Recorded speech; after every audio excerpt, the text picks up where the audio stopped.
C'était l'une des plus proches de Rupert Murdoch, celle qu'il appelait sa priorité. Responsable jusqu'à sa démission vendredi de News International, le pôle des journaux britanniques du groupe Murdoch.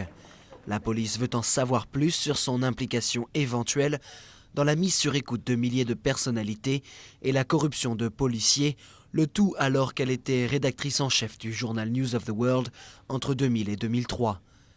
Elle est la 10e personne et la plus haut placée à être arrêtée.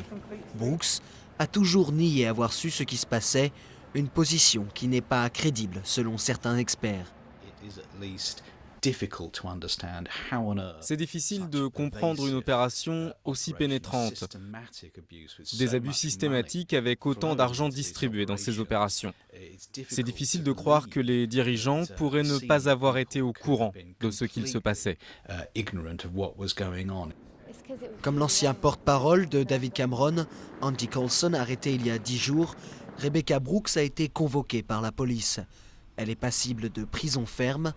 Son arrestation est un nouveau coup dur pour Rupert Murdoch, qui depuis des mois a cherché à la protéger des conséquences du scandale.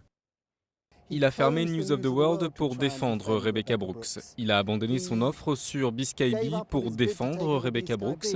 Il a même proposé de donner des preuves à la Chambre des communes pour défendre Rebekah Brooks. Mais ça n'a pas marché. Rupert et James Murdoch, son fils, sont désormais en première ligne.